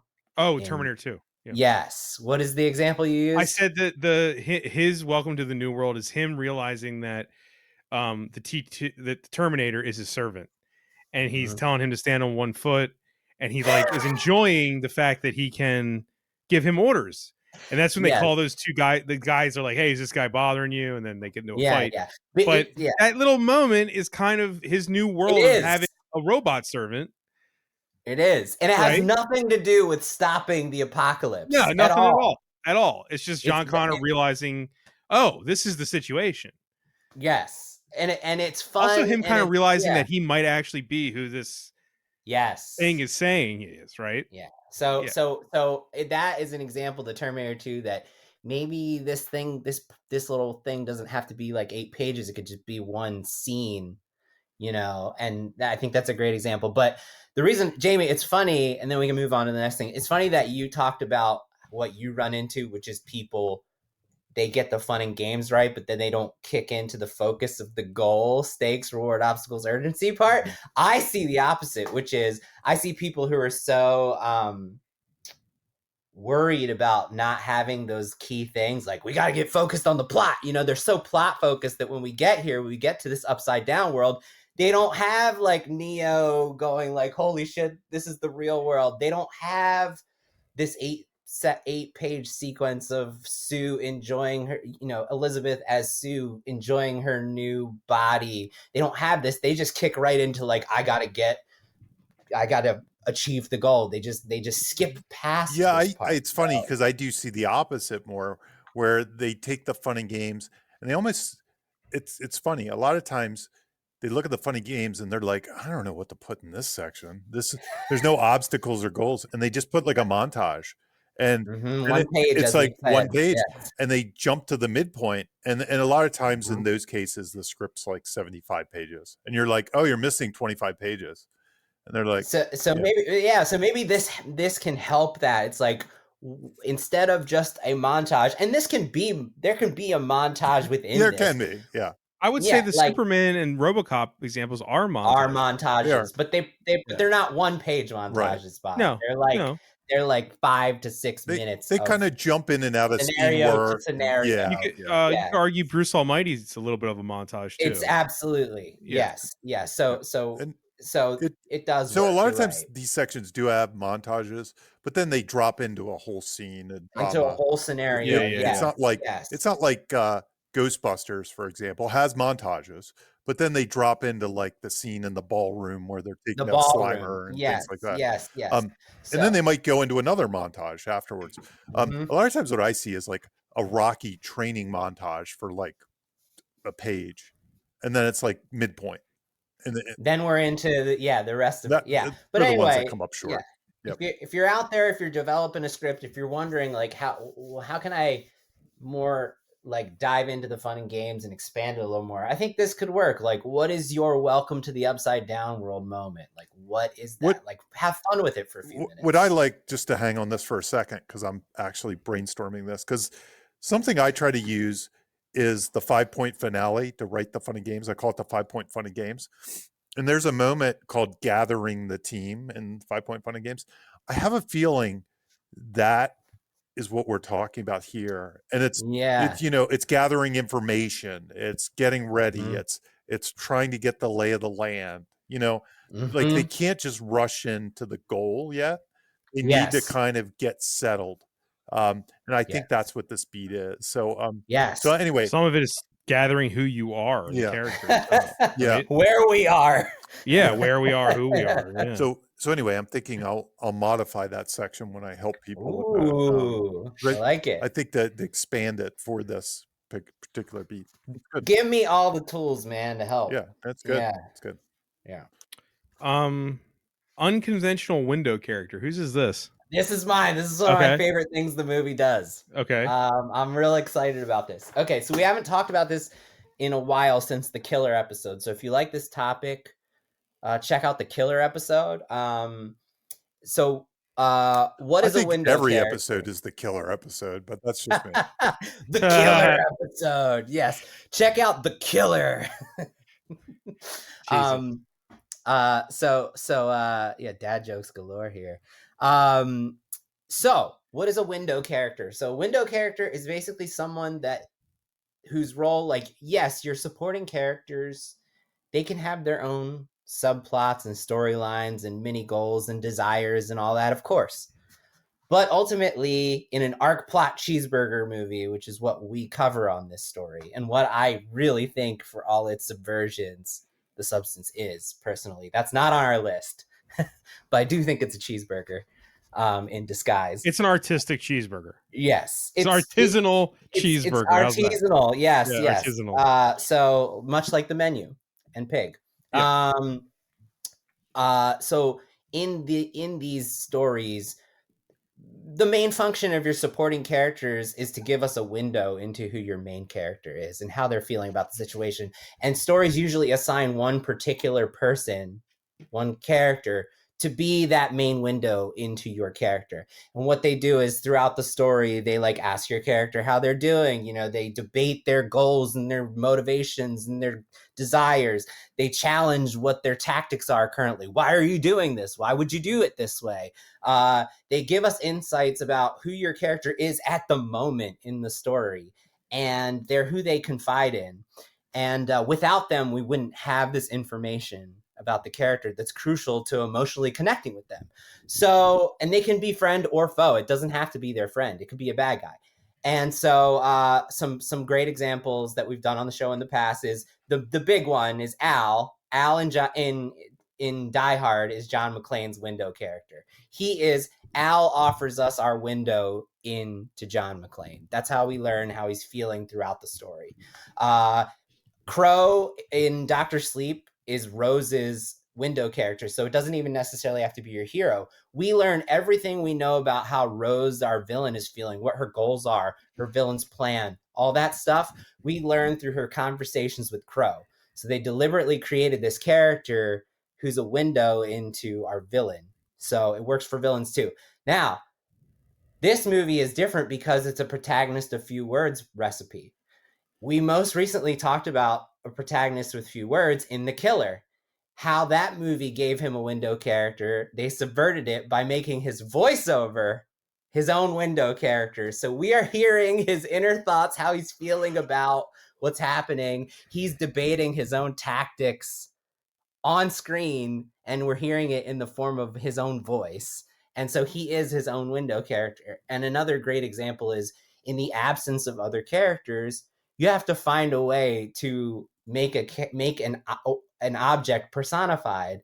And the example here is Wilson in Castaway. Is Tom Hanks's window character in Castaway as Wilson. The most of examples, right? Yes. So if you have a story where you don't have another character, you still need to come up with a way for them to talk about their feelings and emotions. And that was the stroke of genius there in Castaway, is every time that character is making a plan, and whether it goes well or not, he's discussing it with Wilson. And that's how we emotionally connect with how he's doing. So this is my favorite thing that the movie does, that The Substance does. The window character is the nameless phone guy who works for The Substance. He is a cold, dispassionate voice. We don't know his name. He only knows them as number 503. He doesn't care about them. And he just serves to remind them that they have to follow the rules, respect the balance, or suffer the consequences. And ultimately, though, he does have the thematic lesson, which is often what the window character's role is, which he's teaching her that they are always remember, you are one. There is no she. There is only you. So it's just very interesting thing that this movie does. So you don't always have to have like a nice person being this window character. Also, that makes me think of one thing. I don't know if it totally goes into this, but did you guys notice that it's free? Oh, The Substance doesn't cost any money. Yeah, it doesn't. It's not like Death Becomes Her. Not making any transaction. Yeah, there's no transaction at all. That's so interesting. So not only is he cold, he's this cold nameless thing. It's like he's also somebody that gave you this curse is completely free. For free. Yeah. I don't know. I haven't seen it discussed. I haven't seen it discussed as much. The fact that it's completely free. That's so. I didn't even notice that in 2 watches. But that's yeah, weird, it's really weird. If you watch the movie, he's doing all the same things that the window character does. He's challenging her, like, do you want to continue? Do you want to end it? Do you want to do this? Here's how you can do it. Are you sure you're going to do this? Things like that, debating with the character what to do next, and allowing us to hear how both Elizabeth and Sue, when Sue's like, gain control of yourself, and then she just like goes off on the guy on the phone, like, she's not respecting the balance, like, yeah. Without him, we would know nothing about. Yeah, like, it's who she. Well, the only time she bounces off is herself when she's making that food. Mm-hmm. Yeah, that's like the only time she's her own window character. But other than that, it's him. You're right. Okay. Tone discussion. I think this is Jamie. I put it on here. But you put it on here? I'm sorry. I figured all 3 of us would have. Jamie has, as we know, had his own tonal comments. So yeah. Jamie. Yeah. Well, it's Jimmy's category, but I'll give you my quick tonal thing.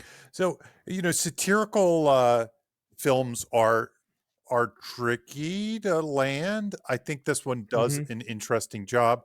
And right off the top, I mean, this is a world where Jane Fonda workouts still matter, so it kind of tells you we're in kind of weird, and Dennis Quaid's character and stuff too, the over the top nature.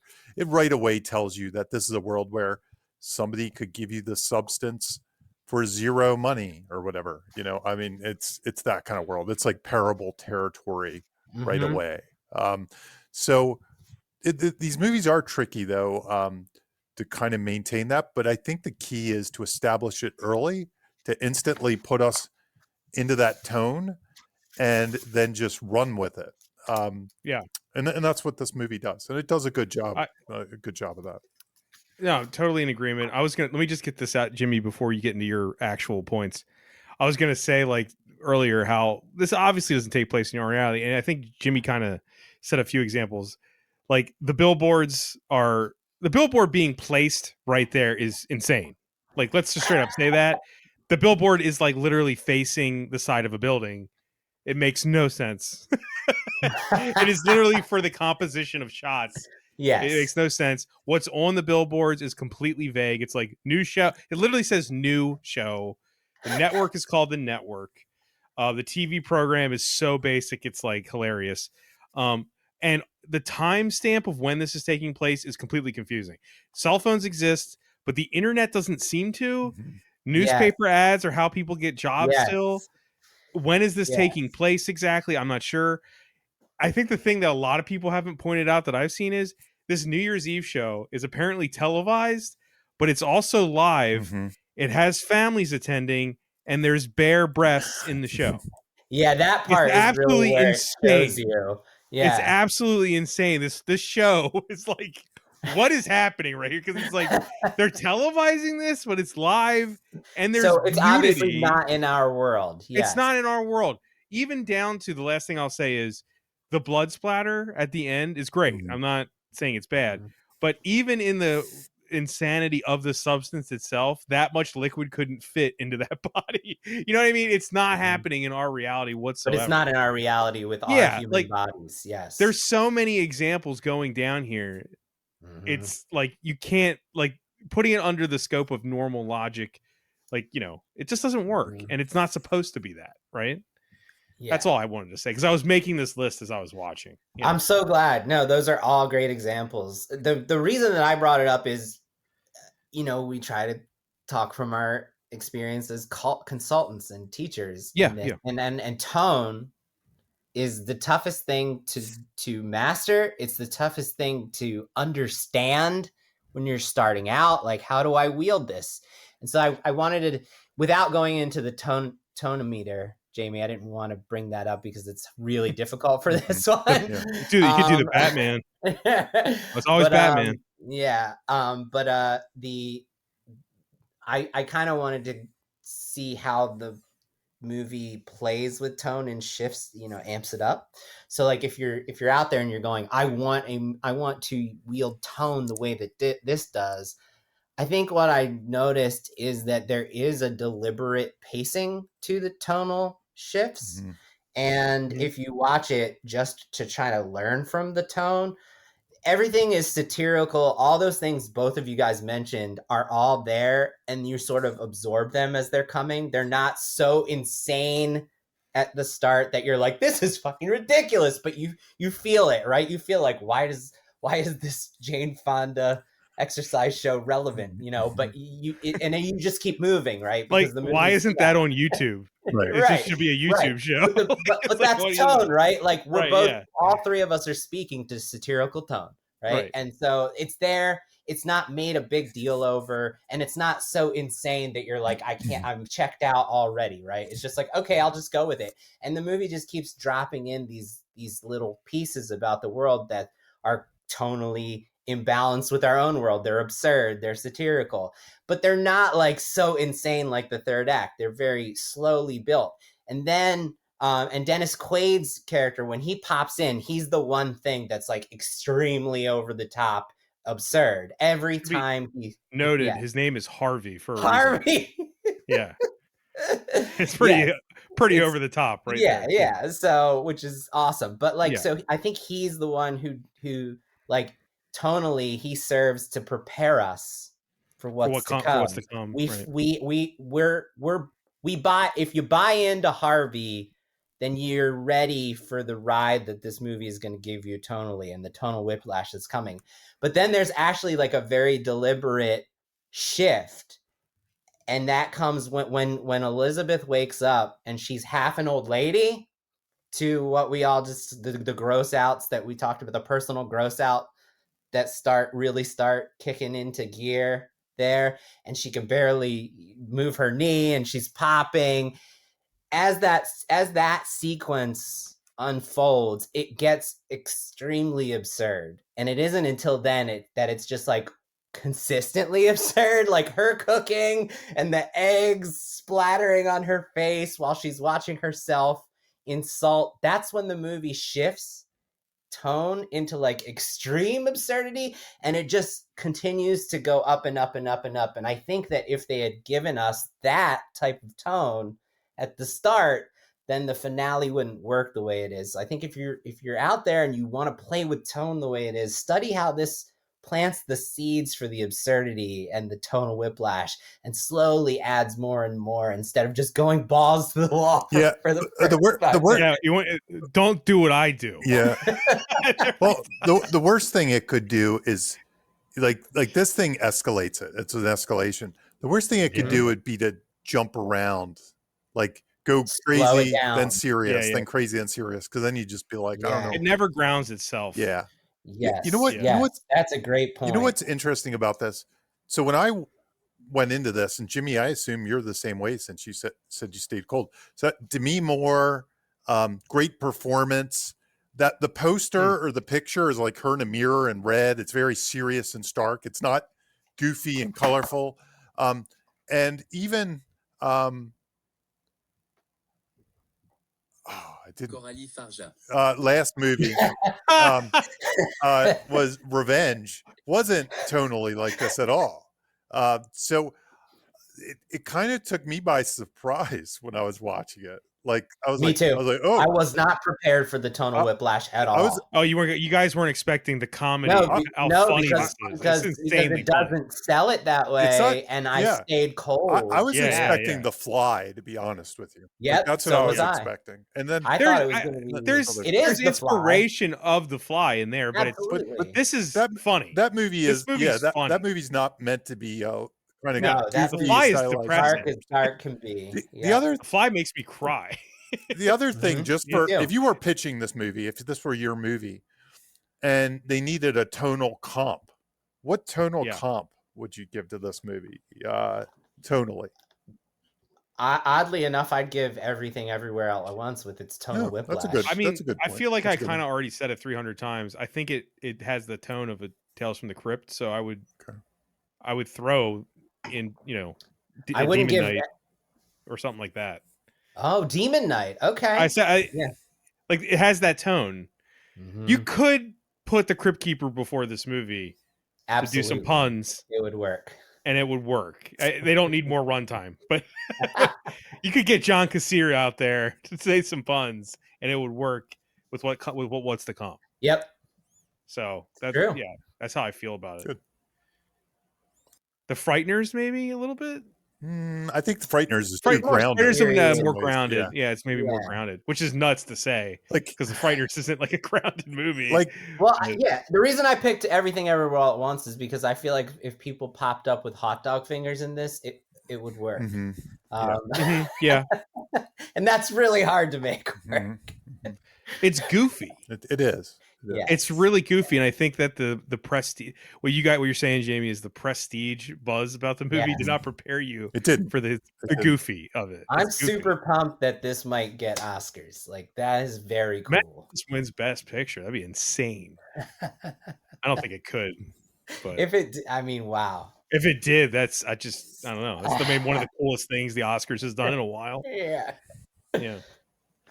Did you have anything else you wanted to add on the tone? Me? Either of you? I think we talked about it. Yeah. Cool. Okay. The unconventional, not so secret weapon. Yes, this is mine, of course. Yeah. Of course it is. Okay, so I didn't notice this until second view. I felt it, but I couldn't put my finger on what I was feeling. So the second one, I went in just for the show.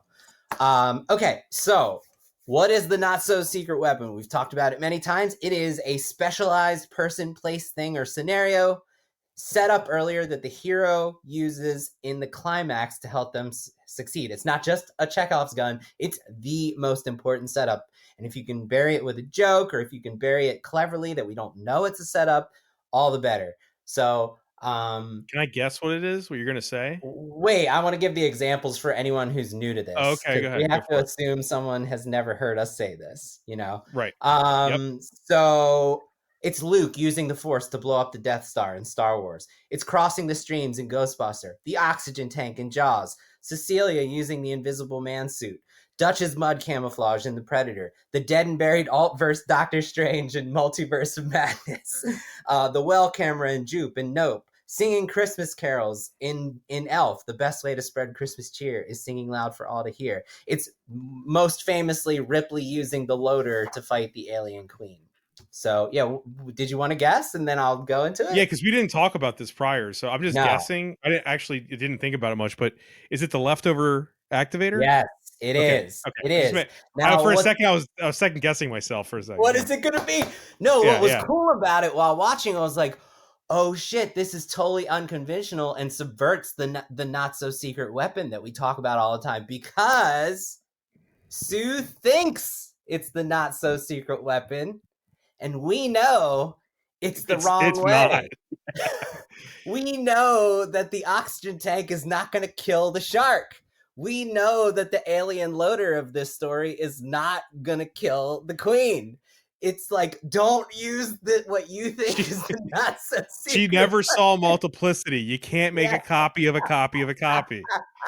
So, but what's so cool about it is, while it doesn't function to deliver our protagonist the victory like most Hollywood cheeseburger stories do, it delivers the thematic message. It is what delivers the tragic finale. Because she goes the wrong way and uses what she perceives as the not so secret weapon, the movie ends in tragedy.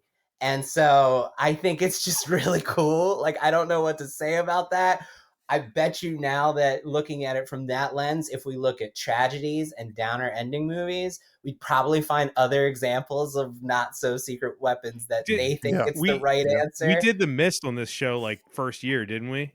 We did. We didn't have this coded yet. We didn't have this coded, but I was going to say, what is the not so secret weapon? The Mist is a little different, and the Mist, in my opinion, is nihilistic. It's nihilistic, so it doesn't track there. So they do all the right things, but die anyway. So their not so secret weapon should have worked. If we were following this. Right. But so anyway, it was just, Jamie, I thought it was a good tie-in to what I was I was thinking, as you were saying it, I was thinking the same thing. I was like, this might be a new tool when we hit these kind of tragedies. I bet you there is something. So let's talk a little bit about tragedies, and I'll even tie this in a little bit. So a tragedy is usually, so most movies operate on this kind of movie karma structure, right? That the guilty get punished, and what's the term? If you learn the lesson, good victories will happen, so to speak. So if you learn the lesson, it's not necessarily a happy ending, because sometimes there can be a downer ending, like the person learns to sacrifice themselves or something like that. Yep. So the world's saved, but the person dies or something. I don't know. But in a tragedy in particular isn't when everything good happens, like The Mist, and the bad thing happens anyway. So, because those movies are nihilistic, it basically says, no matter what you do, if you do something good, the world's going to end and you're going to get screwed and the world sucks. That's kind of what nihilistic endings say. And we haven't really done too many of those, because they honestly don't happen that often. We did do The Mist. We did The Mist. Yep. And we talked about that when we did The Mist, but we haven't done too many movies that have those, because Hollywood movies and even independent movies tend not to have them. I usually find them in the work of like very independent, maybe amateur filmmakers who just are like, this is the way the world works. It sucks. You die. That's it. That's your message. Leave. They're paying for their own movies, so they can do that. They can do that. Yes. You know what movie we did, Jamie? What's that? That's a good example. What's that? Parasite.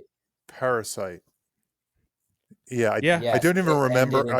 I haven't watched Parasite since we did it, so I don't.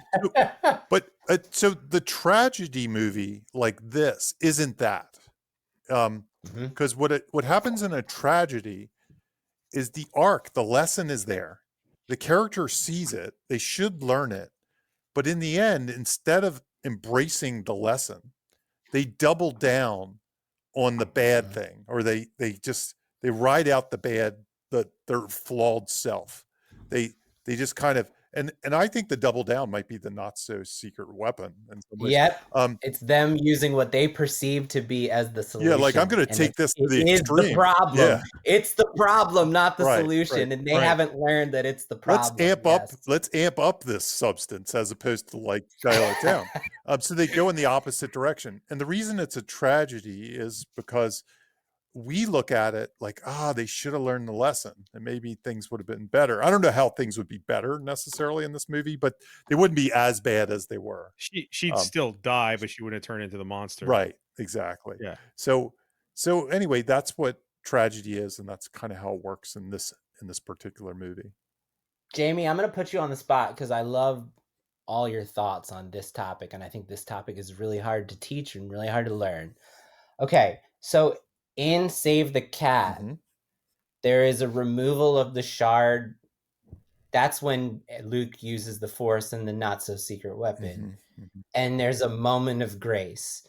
What would you change that to if you're writing a tragedy? It's like you take the shard and stab yourself again with it.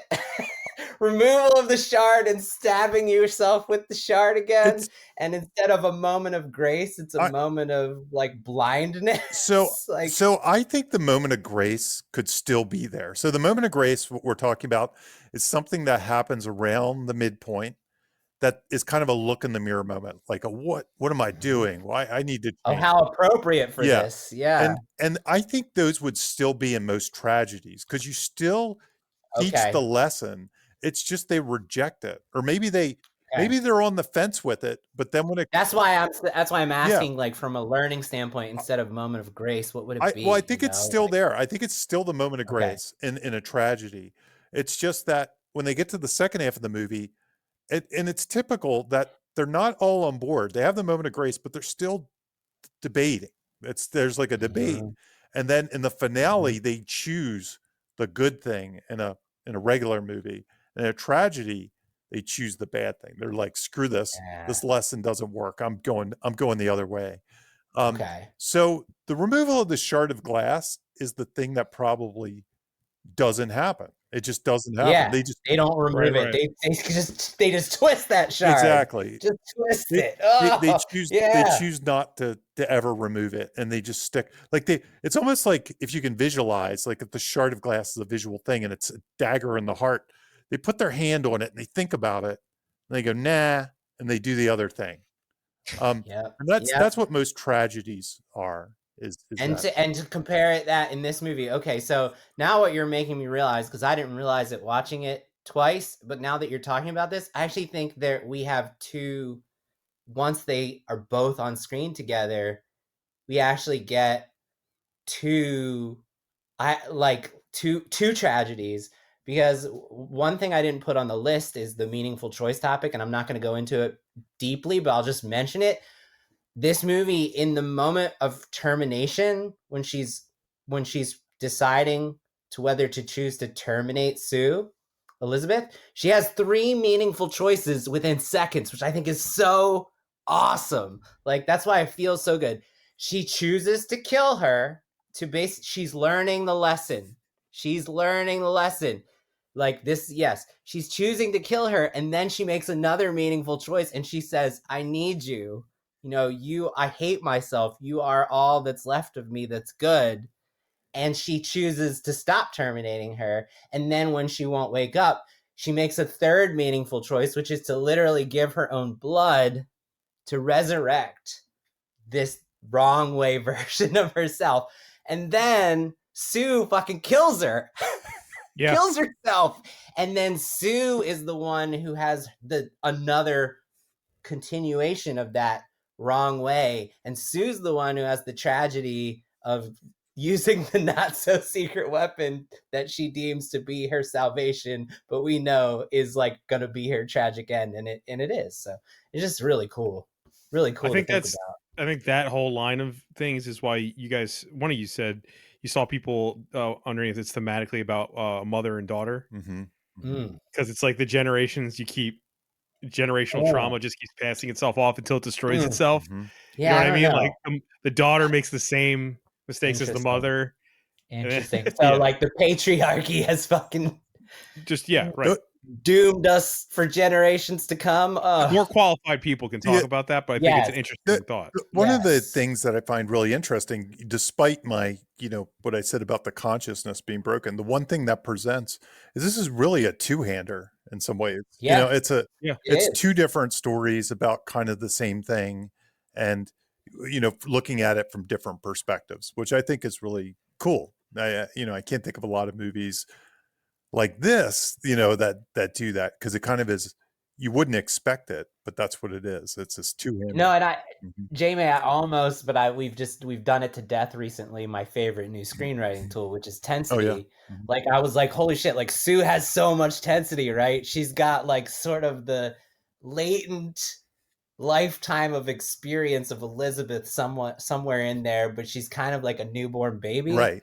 Like she's like a newborn baby in the body of like a beautiful late 20s woman. Right. Yeah, it's like very interesting. Yeah. And she's like not thinking about she's living in the moment, not thinking of the future, not thinking of consequences, things like that. To your point, she's very different in her construction than Elizabeth is, but she's also the same. Yeah. It's also externally an example of the born hot yesterday trope, but not in the hands of the patriarchy. It is. Yes. Oh shit. I mean, that's exactly what the movie's going for. Yeah. Splash, Fifth Element. Element. There's a bunch of examples of the born hot yesterday. Species. Right. But in this case, the movie's not. It doesn't have that male gaze to it. No, it's not doing that. It's not doing that. Perverting it. Yeah, perverting it. Very well. It's subverting it very well. Damn. Yeah. Unless you guys have anything else, I think that's our whole list. Yeah. Yeah. You guys want to plug anything or? Jamie, you got plugs? Plugs. I do have. Were you going to do a reader question, or was that? No, that we're going to save that for next time. The plug I have a webinar coming up, a Save the Cat webinar in February. I don't remember the exact dates. It's like weekend dates. It's something I do once a year, and it's kind of a deep dive into the beat sheet. So it's really made for people that maybe have read Save the Cat and work with it, but want the next level, almost the types of things we talk about in this podcast, like really dig in to, and the example is that fun and games thing that we were talking about earlier. It's stuff like that, but I do it for each beat. It went really well last year. You can find out more about it on savethecat.com. You can go and register for it. And if for some reason you can't make the live webinar, which you get to ask questions and stuff like that, they also record it. So you can actually, sign up and just watch the recording. Cool. Jimmy, you got anything? Yeah, I'll plug my business. I mean, why not? Sure, go. So I am a script consultant. You can find me on scriptbutcher.com.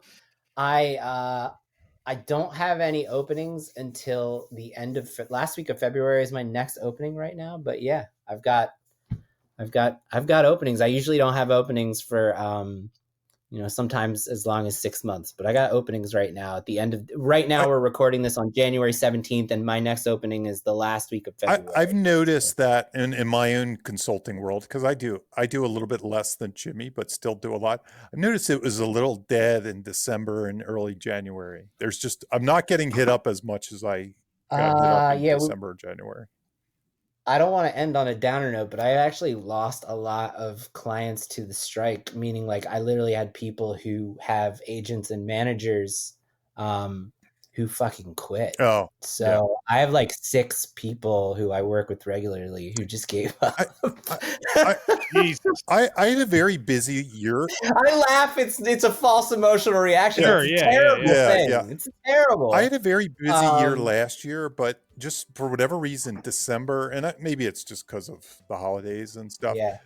But I don't. And January have been very couple consultations or something, or mostly my long-term clients who contact me like every week or something like that.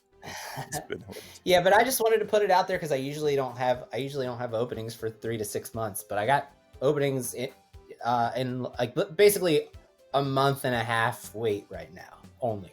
Yeah, it's good. Awesome. Great. I don't want to plug anything. I just wanted to say we haven't done one of his movies, but R.I.P. David Lynch. Yes. That's all I want to say. We should do a David Lynch movie at some point. We should. That'd be interesting. We really should. And I just wanted to, we didn't say it, but I just wanted to say it before this was done. So, I think that's everything, guys. Thanks for listening, everyone. Bye. Hey, this is Bob Rose, and thank you for listening to Writers Blockbusters. If you'd like to financially support the show, please consider joining my Patreon. I've been producing the podcast for several years completely out of pocket, and I'd like to keep producing it ad-free and no longer at a loss. If you'd like to help, head on over to patreon.com/Bob Rose Sucks. That's right, Bob Rose Sucks. And if you want the one and only Jimmy George to help polish up that writing project you're kind of struggling with, head on over to scriptbutcher.com. As a listener, you already know he's the best there is, scriptbutcher.com. You can also support the show by simply sharing it or leave us a review on Apple Podcasts. We appreciate both. Thank you for listening, and see you next episode.